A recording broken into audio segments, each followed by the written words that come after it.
오늘은 우리가 두 절기를 함께 이렇게 섬깁니다. 두 절기는 어떤 절기입니까? 추수감사절과 교회 설립 기념주일입니다. 우리 교회 이름이 하필이면 열매 맺는 교회이다 보니까 추수감사절에 참 어울리는 교회 이름이구나, 이런 생각이 번뜩 들었습니다. 이 앞에 열매들을 우리가 이렇게 습관상 진열을 해놓았습니다만, 사실 열매는 이렇게 가을에 풍성하게 하나님께서 주시는 열매도 열매입니다만 더 귀한 열매가 있어요. 그건 무엇이죠? 바로 여러분 자신이십니다. 우리가 열매인 것입니다. 하나님께서는 이런 가을에 풍성한 열매도 귀하게 여기시고 또 우리에게 주십니다만, 하나님께서 우리에게 더 요구하시는 것은 무엇입니까? 우리의 모습, 우리의 존재 자체가 하나님의 곳간에 보관할, 하나님의 곳간에 쌓을, 하나님의 나라의 백성으로 우리가 그러한 인격과 성품으로 자라나 성숙해 가기를 바라시는 것입니다. 그게 우리가 열매 되는 것이죠. 그래서 추수감사주일이 교회 창립주일이라는 것에 특별히 감사합니다. 또한 두 가지가 다 들어있는 것 같아요. 감사와 또한 우리를 영그러가게 하시는 하나님의 섭리. 사실 교회라는 것은 무엇입니까? 우리가 어떤 공동체인가, 우리가 누구에게 속해 있는가, 이것을 확인하는 날이라고 여겨집니다. 그래서 우리의 뿌리를 확인하는 이 추수감사주일이 이 감사와 공동체성의 어떤 모습, 그것을 하나로 모아주는, 감사는 우리가 늘 하나님께 돌이킬 수 있는 자라는 것이 감사고, 그 안에서 우리의 인격과 성품이 자라가는 것이 감사요. 공동체는 늘 하나님 안에서, 그 말씀 안에서 우리가 세워져 간다라는 것이죠.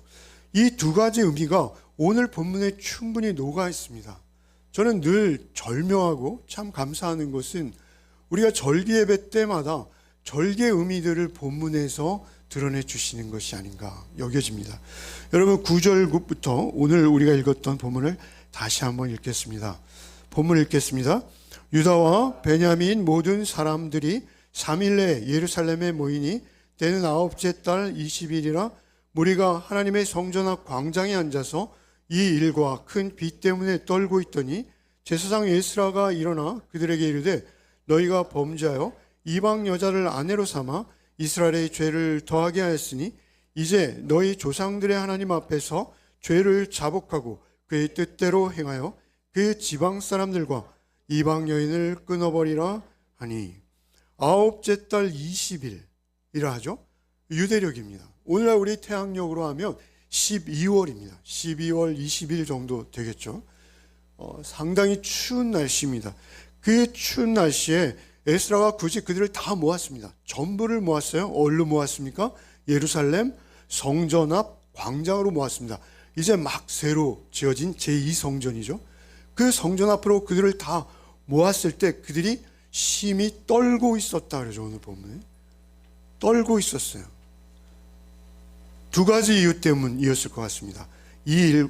본문에 두 가지 일로 설명하고 있죠. 이 일과 큰 비 때문에 떨고 있었다. 이 일은 무엇입니까? 그들이 이방 여인들을 아내로 맞은 그 일이십니다. 그 일과 큰 비, 이 겨울에 내리는 비는 떨리죠.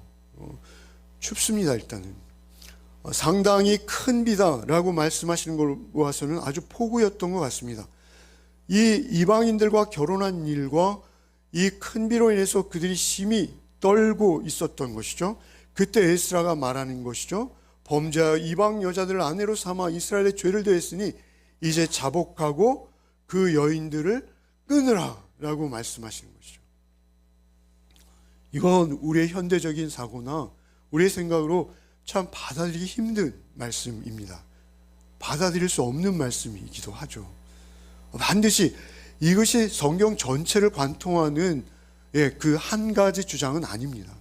여러분, 우리가 잘 알듯이 예수님의 족보를 보십시오. 모압 여인 룻이 있고요. 여리고의 기생 라합이 있습니다. 어떤 민족적 차별이나 혈통을 말씀하시는 것도 아니고요. 그리고 이 결혼에 대해서 어떤 율법만을 말씀하시는 것도 아니다라고 여겨집니다. 우리가 차차 살펴보겠습니다만 이제 사실은 그들의 마음에 하나님과 멀어진 그들의 정체성에 위험 신호가 오는 그러한 상황이라는 것이죠. 그 살을 내는 듯한 추위, 찬바람, 큰 비, 그 얼어붙은 마음들, 그것이 고스란히 드러나는 모습입니다. 이 모습에서 가장 중요한 것은 무엇입니까? 그것은 하나입니다. 그들의 영적인 문제입니다. 영적인 문제예요. 이것을 결혼이라는 어떤 주제로 우리가 볼 수 없습니다. 사실은 그들의 영적인 문제, 결혼 문제처럼 보이지만 훨씬 더 근본적인 문제는 그들의 정체성의 문제입니다. 이제 성전을 완공하고 이제 소위 말하면 하드웨어가 완성되었어요. 그 안에 성전에 하나님의 임재가 누려져야 되고, 그리고 그 하나님의 임재를 경험해야 되는 성전임에도 불구하고 그들에게 문제가 생긴 거예요. 영적인 문제가. 에스라가 지금 이렇게 강력히 추궁하는 것입니다. 결코 인종적인 편견이나 배타주의가 아니라는 것입니다. 하나님의 백성은 누구인가, 그 말씀 앞에서 그들은 떨고 있는 거예요. 추위에도 떨고 있습니다만 그들의 양심이, 그들의 영혼이 떨리고 있는 거예요. 너희 이방 여인을 내보내라 라는 이 말씀 자체도 얼마나 뼈아픈 말씀이겠습니까? 아마 그 큰 비 속에서 자기 아내의 손목을 붙들고 심지어는 어린아이들도 옆에 서 있을 수 있습니다. 그들은 함께 뒹굴며 먹고 마시며 한 공간에서 살아온 시간들이 있습니다. 그러한 그들에게 당장 헤어지라 라는 이 말씀에서 우리가 느끼는 것은 그만큼 심각하다라는 것입니다. 하나님, 아까 권사님 기도해 주셨습니다만 결국은 이것은 무엇입니까? 하나님보다 높아진 것들입니다. 하나님 이외에 그들의 마음을 차지한, 이것은 영적 구조조정에 관한 이야기입니다. 하나님과의 관계에 관한 이야기입니다. 하나님의 관계가 깨어지면 아무것도 아니기 때문에 그렇습니다. 성전을 지은 것도, 기공식을 한 것도, 그 안에서 찬양하고 예배하는 것도, 제사를 드리는 것도 하나님과의 관계가 깨어졌다면 아무것도 아닌 것입니다. 아무것도 아닌 것입니다. 오직 그에게 가장 소중했던 것, 그것은 하나님과의 관계죠. 예수께서 마태복음 10장 37절에 나보다 부모나 자녀를 더 사랑하는 자 내게 합당치 않다, 이렇게 말씀하십니다. 이혼하라는 이야기가 아닙니다. 이혼하라는 이야기가 아니라 주님 앞에 합당한 자가 누구인가, 예배당, 곧 그 성전에 그들의 몸을 둔 것이 중요한 것이 아니라 그들이 하나님의 임재 안에서 성전된 삶을 사는 것이 중요한데, 그들은 그 시작부터 문제를 안고 있었던 것이죠. 그래서 그들 하나하나를 재판장이라고 일단 저희가 살펴보면 재판장들이 분별하기 시작하거든요. 여러분, 결국 하나님과의 관계가 깨어지면 다 깨지는 겁니다. 우리가 하나님과의 관계가 깨어진 상태에서는 나 자신에 대한 인식도, 나 자신이 누구인지도 모르는 거예요. 깨어지는 것입니다. 하나님 앞에 있지 않다면. 더구나 가족, 자녀 관계, 배우자 관계, 모든 관계의 위기는 무엇입니까? 하나님과의 관계가 깨어지면 나머지는 다 위기인 거예요. 그냥 그 최우선적인 관계, 그 관계를 하나님께서는 요구하시는 것입니다. 이 요구를 들은 그들의 반응을 12절부터 이어서 본문을 읽겠습니다. 12절부터 읽겠습니다. 모든 회중이 큰 소리로 대답하여 이르시되 당신의 말씀대로 우리가 마땅히 행할 것이니이다. 그러나 백성이 많고 또 큰 비가 내리는 때니 능히 밖에 서지 못할 것이요 우리가 이 일로 크게 범죄하였은즉 하루 이틀에 할 일이 아니오니 이제 온 회중을 위하여 우리의 백성들을 세우고 우리 모든 성읍의 이방 여자에게 장가든 자는 다 기한에 각 고을로 장로들과 재판장과 함께 오게 하여 이 일로 인한 우리 하나님의 진노가 우리에게서 떠나게 하소서 하나 오직 아사엘의 아들 요하난과 디가 아들 야스야가 일어나 그 일을 반대하므로 무슬람과 레위 사람 삽부대가 그들을 돕더라. 회중에 큰 소리로 요구하며 그렇게 주장했을 때 그들의 반응은 무엇입니까? 당신의 말씀대로 우리가 마땅히 행할 것입니다. 참 놀라워요. 당신의 말씀대로 우리가 마땅히 행할 것입니다. 말씀대로 행하겠습니다. 이렇게 말하고 있어요. 그러나 백성들이 이토록 많고 또 이토록 큰 비가 내리고 있으니 서 있기도 힘듭니다. 서 있기도 힘듭니다. 우리가 범죄했다는 것 심각하게 우리 스스로도 여기고 있으니 이제 차근차근 절차를 밟아서 하루 이틀 만에 여기서 이 문제가 이 회개의 모임이 완성될 수 없으니 이제 차근차근 절차를 밟아서 방백과 장로들과 재판장들과 힘을 합해서 이 결혼한 자들에 대한 것을 조사해서 적절한 조치를 할 수 있도록 해 주십시오 라고 백성들이, 군중들이 요구하고 있는 거예요. 얼마나 놀라운지 모르겠어요. 저는. 지혜롭기도 하고요. 그런데 또 반대하는 세력이 있어요. 반대하는 세력이 있어요. 놀라운 것은 하나님께서 특별히 성경에서 우리에게 요구하는 것은 무엇이냐면요, 이 반대하는 세력들을 묵살하거나, 물론 심판이 있겠죠. 그러나 그들을 강제로 억압하거나 압제하지 않았어요.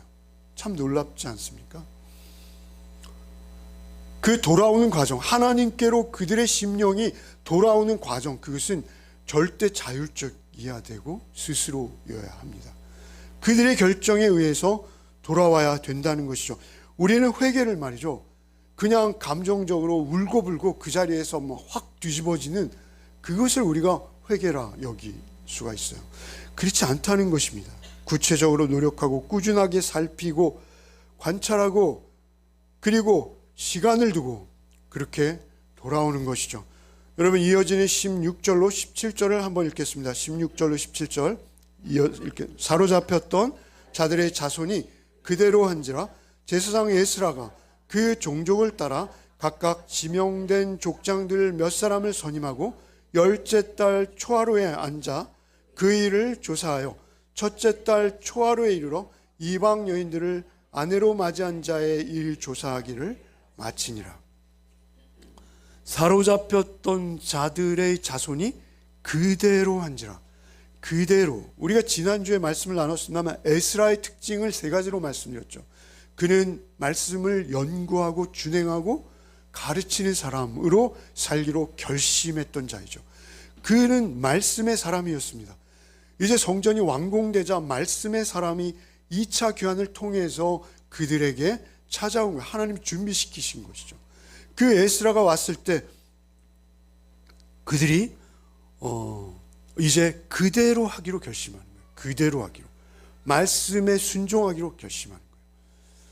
그리고 조사해요. 조사해. 지명된 족장과 몇 사람을 선임하고 열째 달 초하루에 시작해서 17절에 언제 끝났다고요? 첫째 달 초하루에. 열째 달 초하루. 10월, 11월, 12월. 그리고 첫째 달 초하루에 이제 모든 걸 이루는 거죠. 그들에게 첫째 달 초하루는 굉장히 중요합니다.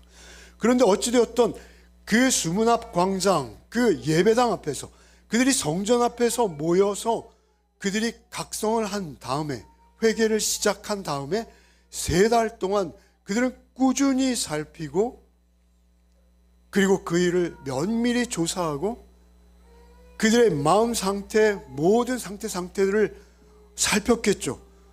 우리가 절대 잊지 말아야 될 것은 무엇이냐면요, 우리의 회개는요 감정이 폭발하거나 눈물을 흘리고 그냥 일회성으로 끝나는 게 아닙니다. 여러분, 우리가 거기에 속으면 안 돼요. 우리의 회개는요, 우리의 감정을 넘어서는 것입니다.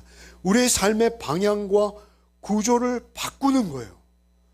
우리의 회개는 우리의 가치관, 우리가 생각했던 내 자아에 그동안 속절없이 쌓여왔던 세상적인 것들을 여러분 하나하나 떼어내는 과정입니다.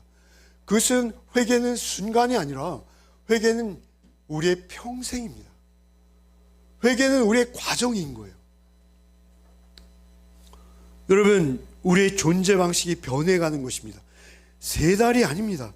우리의 삶의 체계와 우리의 모든 관계와 판단과 습관이 바뀌어가는 거예요. 현실 안에서 그 정황과 구조가 바뀌어가는 거예요. 우리의 감정의 얽힘을 풀어내고 우리의 세밀하고 고통스러운 과정들이 회개인 거예요. 한 번에 끝나는 게 아닙니다. 구원파나 그러한 주장들처럼 여러분, 바울 사도는 뭐라 하십니까? 나는 날마다 죽는다, 이렇게 말씀하세요. 날마다 죽는다는 건 무엇입니까 도대체? 나의 옛 자아와 날마다 피 흘리기까지 싸우고 있다는 것입니다. 말씀으로 나를 쳐서 복종시킨다, 이렇게 말씀하기도 하시죠. 그러니까 나의 인격과 성품을 옛 자아 한순간에 사라지는 게 아닙니다.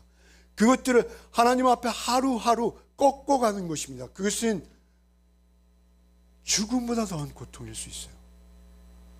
회개할 때 그 개자, 여러분 개혁할 때 개자, 혁자가 무슨, 여러분 혁자는 가죽 혁자입니다. 두 가지 의미가 있어요. 우리가 개혁한다는, 나를 개혁한다는 거, 회개한다는 거, 개조한다는 것은 무엇이냐면 존재의 변화를 말하는 것입니다. 아주 존재가 근본적으로 변화되어지는 거예요. 그게 순식간에 일어나죠. 회심이기도 합니다. 그러나 그 과정은 지난할 수 있고요, 쉽지 않습니다. 바울 사도는 이미 얻었다 함도 아니요, 이미 온전해졌다 함도 아니요, 나는 오직 표대를 향하여 지금도 달려간다, 이렇게 말씀하시는 거예요. 구원은 이루어졌어요. 이미 받았어요. 불변입니다. 그러나 우리의 성화는 한 번의 회개로 끝난다는 건 말이 아닌 거예요. 우리의 회개는 늘 우리의 삶이 될 수밖에 없는 것입니다. 공동체가 함께 아파하는 거예요. 에스라가 나 이렇게 기도하다가 우리로 바뀌고 있지 않습니까? 그의 죄가 그의 죄만은 아니다라는 것이죠. 이스라엘이라는 공동체 안에서 그의 죄를 안고 함께 슬퍼하며 함께 아파하며 그 과정들을 치러가는 것, 그게 가족인 것이요 교회 공동체인 것입니다. 참아줄 수 있고 정죄하는 거 아닙니다. 바로 그 죄를 위해서 하나님께서 우리를 사랑하사 아들을 내어주신 사랑 아닙니까? 그 사랑을 우리가 입술로 고백했다 하면서 우리 안에서 그 회복의 과정을 경험해가는 것이다 라는 것이죠. 여러분, 오늘 18절 19절 읽겠습니다. 이어서 읽겠습니다. 제사장의 무리 중에 이방 여인을 아내로 맞이한 자는 예수와 자손 중 요사닥의 아들과 그의 형제 마세야와 엘리에셀과 야립과 그달랴라. 그들이 다 손을 잡아 맹세하여 그들의 아내를 내보내기로 하고 또 죄로 말미암아 숫양 한 마리를 속건제로 드렸으며. 여러분, 무리 중에 이방 여인을 아내로 맞이한 자들 중에 가장 먼저 반성한 자가 누구예요? 자수한 자가 누구예요? 그 이름을 부끄럽게도 이 명단에 박제시킨 자가 누구예요? 제사장입니다. 놀랍지 않습니까? 제사장인 거예요. 그래서 지도자가 중요한 거예요. 영적 지도자가 중요한 거예요. 그 죄가 뒤집어졌을 때 그 죄를 죄로 인정하는 것. 그들이 가장 먼저 제사를 드렸어요. 어떤 제사를 드립니까? 속건제를 드린대요. 속건제. 여러분, 이스라엘에는 5가지 제사가 있습니다. 속건제는 무슨 제사입니까? 변상하는 제사입니다. 누군가에게 그 손해를 물어주는, 그게 속건제예요. 여러분, 내가 죄를 지어서 우리 공동체에 누를 끼쳤고 내가 죄를 지어서 우리 모두 사이에 이러한 어려움과 분열을 만들었으니 내가 속건제를 드립니다. 하나님, 회개합니다. 동시에 그 이웃과 공동체를 향해서 사과하는 거예요. 사죄하는 거예요. 속건제를 드리는 거예요. 그 첫 줄에 제사장들이 있고요. 그리고 23절을 보십시오. 본문을 띄우지 않겠습니다만 23절에 두 번째로 등장하는 이름들이 누구입니까? 레위인들입니다. 레위인들이에요. 그들은 역시 지도자예요. 그들은 말씀을 가리키는 자들입니다. 그 말씀을 가리키는 자들이 먼저 자신의 죄를, 자신의 이름을 올리고 있다. 그리고 족장의 명단을 쭉 등장하기 전에 두 무리가 등장해요. 노래하는 자와 문지기가 등장합니다. 여러분, 노래하는 자는 요즘 말로 하면 성가대예요, 여러분. 요즘 저는 대형교회 예배들을 보면서 성가대가 영광을 다 받는 것 같아요. 여러분, 노래하는 자들이 그 다음에 나서서 자기의 이름을 올리는 거예요. 여러분, 레위 사람들, 노래하는 자, 문지기. 여러분, 당시에 문지기는 그냥 청부업체가 아니에요. 경비업체가 아니에요. 여러분, 문지기는요, 레위인들이 감당하는 것이고요, 상당히 중요한 역할을 합니다. 성전을 지켜내는 것입니다. 그들이 먼저 나오고, 그리고 그 다음에 이제 특별히 족장의 우두머리들의 이름이 먼저 밝혀지고, 그 우두머리들 이름 아래서 그의 자손들의 이름이 순차적으로 기록되고 있어요. 여러분, 이 이름들을 보면서 여러분, 야, 이건 좀 너무한 거 아니야? 왜 이렇게 이름을 잔인하게 박제? 요즘 아이들 말로 좌표 찍기 아니야? 이런 거 죄송합니다. 여러분, 정말 이렇게 이름을 박제하면 여러분 요즘은요 소송을 하고 말 거예요. 명예훼손 소송이 얼마나 많습니까? 여러분, 그런데 사실 이 이름이 창피한 이름입니까? 그렇지 않다는 것입니다. 여러분, 우리가 서서히 밝혀보겠습니다만, 성경이 놀라운 것은요, 성경이 사람을 여러분 영광의 주제로 삼지 않습니다. 다윗을 보십시오. 여러분, 솔로몬을 보십시오. 다 그들의 이름이 박제되어 있습니다. 굳이 그들이 어떤 존재라고 강조할 필요가 없을 만큼 그들의 인생이 적나라하게, 성경은 절대 사람을 위인하거나 사람을 영웅시하지 않습니다. 오직 그들이 그 죄와 실패를 숨기지 않고 정직하게 드러내는 것입니다. 여러분, 복음의 성격이 그래요.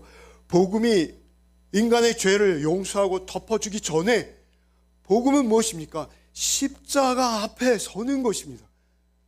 십자가로 피 흘리신 예수 앞에 설 때 내가 하나님의 아들 예수께서 피를 흘리시지 않으면 내 죄가 속해질 수 없는 자라는 것을 인정하고 시작하는 게 복음입니다.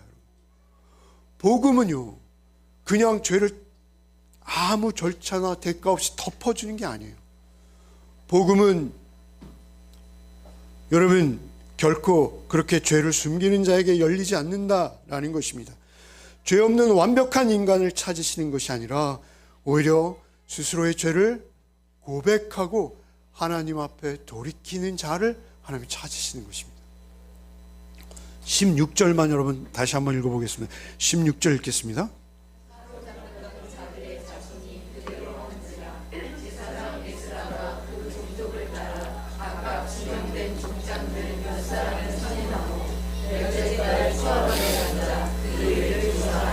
여기 굵은 글씨하고 밑줄이 있죠. 사로잡혔던 자들의 자손이라는 것입니다. 이것은 아담의 자손이라는 말과 동일한 말입니다. 여러분, 사로잡혔던 자들의 자손이 그대로 한지라. 오늘 설교의 제목이 뭐예요? 그대로 한지라. 그대로 한다. 여기서 그대로 한다는 주체가 뭡니까? 말씀 그대로 한다는 것입니다. 말씀에 순종한다는 것입니다. 말씀을 따른다는 것입니다. 말씀에 순종하고 말씀을 따를 수 있는 자 누구라는 거예요? 사로잡혔던 자들의 자손이라는 것입니다. 사로잡혔던 자들의 자손이 성전을 이루는 거예요. 자신이 그 유배지에서 쓰라린 경험을 통해서 하나님의 은혜를 입고 그 은혜를 받은 자, 그래서 돌아온 자, 그래서 하나님께 돌아온 자, 이제는 하나님의 은혜로만 존재할 수밖에 없다 라는 것을 스스로 고백하고 자기의 정체성을 삼은 자, 그가 바로 여기서 말씀하시는 사로잡혔던 자들의 자손이라고 표현되는 것이요. 여러분, 우리가 그 받은 은혜를 잊어버린다면 우리는 세상 사람들과 다를 바가 없습니다. 여러분, 저는 지난주에 4시 예배에서 세례를 드렸습니다. 세례를 드리면서 너무 실수를 많이 했어요. 세례기도 못 가져가가지고요, 물을 받아야 되는데 그릇이 없어서 종이컵에 했습니다. 저의 불찰이고 저의 실수입니다. 어찌되었던 세례를 드리면서 첫 번째 질문이 이거였어요. 우리 같이 한번 읽어봅시다. 제가 자막을 준비했는데요, 한번 읽어봅시다. 죄와 사망의 자신이, 한번 읽어보겠습니다. 자신이 하나님 앞에 죄인인 줄 알며 마땅히 그 진노를 받아 죽음에서 오직 하나님의 은혜로만 구원 얻을 소망밖에 없는 사람인 줄 아십니까? 이게 세례받는 자에게 묻는 첫 번째 질문이에요. 여러분, 다 세례받으시고 구원 얻으셨죠? 그 세례받는 자가 네 라고 크게 대답해야 될 첫 번째 질문은 무엇입니까? 하나님 앞에서 내가 죄인인 줄 알며, 하나님 앞에서 내가 죄인인 줄 알며, 내가 사로잡혔던 자들, 내가 사망과 죄에 사로잡혀서 바벨론적 삶을 살아갈 수밖에 없는 자였던 것, 그리고 지금도 늘 그 위험성이 아직 완전히 해소되지 않은 자라는 것을 인식하는 자가 구원 얻은 자라는 것입니다. 여러분, 이것을 우리가 잊지 말아야 되겠습니다. 그들이 하나님의 말씀에 순종할 수 있다는 거예요. 그대로 한다. 오늘 설교의 제목 그대로 한다는 건 뭐예요?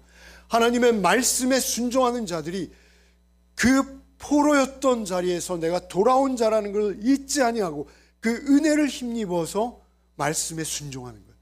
그대로 하는 거예요. 그래서 여러분 삶 속에서 드러나는 영광은 여러분의 몫이 아닌 거예요. 주께서 주신 은혜인 거예요. 주께서 주신 은혜로 우리는 그 죄와 사망의 포로에서 노임받았음을 날마다 기억하셔야 합니다. 그 은혜가 우리를 이끌고 있을 때, 그 은혜가 우리를 주장하고 있을 때 우리는 성전이 되는 거예요. 결국 주님께서는 당신을 성전이라 하시고 주님의 영 보혜사 성령을 모신 우리를 성전이라 하십니다. 우리가 어떻게 성전될 수 있습니까? 오직 예수의 피로 닦인 자, 씻김 받은 자, 그가 성전될 수 있는 것입니다. 그런데 이 회개는요, 그렇게 어둡고 차갑고 무서운 것만은 아닙니다. 여러분, 이 회개가요, 우리를 살리는 것입니다. 우리 하루하루의 삶 속에서 우리가 예수의 은혜를 의지하고 예수의 흘린 보혈을 의지할 때 우리가 경험하는 것은요, 새벽입니다. 날마다 동터오는 그 빛입니다. 우리가 아무리 어둡고 어두운 밤에 속해 있을지라도 우리가 그 자리에서 주님을 의지하고 주님의 은혜를 잊지 아니하고 그 은혜를 붙들 때, 그 은혜를 망각하지 않을 때 우리는 즉시 여러분 희망의 동이 터오는 것을 경험하게 된다라는 것이죠. 여러분, 회개는 파괴가 아닙니다. 하나님의 품으로 다시 돌아가는 과정입니다. 교회 역시 완성된 사람들의 모임이 아닙니다. 여러분, 우리 열매 맺는 교회, 여러분, 제가 목사로 이 앞에서 여러분에게 목청을 돋우고 있습니다만 저는 완성된 자가 아닙니다. 늘 실수하고 넘어지고 지난 16년간을 돌아볼 때도 얼마나 많은 잘못과 허물들이 있는지 모르겠습니다. 그럼에도 불구하고 여러분, 우리가 늘 넘어진 그 자리에서 다시 일어설 수 있고 주님 앞에 그 은혜를 힘입어서 주님의 말씀 그대로 순종할 수 있는 이유는 무엇입니까? 그것은 우리가 어떤 은혜를 받았는지 아는 것입니다. 그 은혜를 아는 게 감사인 거예요. 여러분, 추수감사절은 무엇입니까? 여러분, 그 은혜에 감사하는 절기입니다. 그 은혜가 우리를 성숙한 인격으로 하나님의 모습을 담아내는 보배로운 질그릇으로 여러분 우리를 빚어가시는 것입니다. 그것을 우리가 경험하는 거예요. 그게 감사입니다. 교회는 무엇입니까? 교회는 그렇게 부족한 자들이 모여있는 공동체인 것입니다. 그럼에도 불구하고 하나님께서 우리를 그 은혜로 인도하고 계시다라는 것을 믿는 것입니다. 여러분, 그 은혜가 여러분을 세워주실 줄 믿습니다. 여러분, 그 은혜가 여러분의 가정을 가정되게 하실 줄 믿습니다. 여러분, 그 은혜가 우리 교회를 교회되게 하실 줄 믿습니다. 오직 한 주간도 그 은혜를 쫓아서 주님 앞에서 끊임없이 여러분의 우리의 삶 속에 묻어날 수 있는 죄들을 고백하며 하나님의 은혜를 힘입어 날마다 새로워지는, 그리스도 안에서 날마다 새로워지는 한 주간의 삶이 되시기를 바랍니다. 주님, 사로잡혔던 자들의 자손이라 부르신 그 은혜를 우리가 잊지 않게 하여 주시옵소서. 돌아가는 길이 때로는 아프고 무겁고 힘들어도 우리가 주께로 향하는 그 방향을 잃지 않도록 주여 늘 말씀으로 우리의 길을 비추어 주시옵소서. 우리 공동체가 오직 바른 말씀 앞에 세워지기를 원하오니 주여 오직 말씀으로 하루하루 시간 우리를 인도하여 주시옵소서. 우리의 감사의 출발은 언제나 은혜가 되게 하여 주시옵시고 하나님, 우리 삶 가운데 드러난 하나님의 말씀은 오직 주의 영광만 되게 하여 주시옵소서. 예수 그리스도 이름 받들어 기도하옵나이다. 아멘.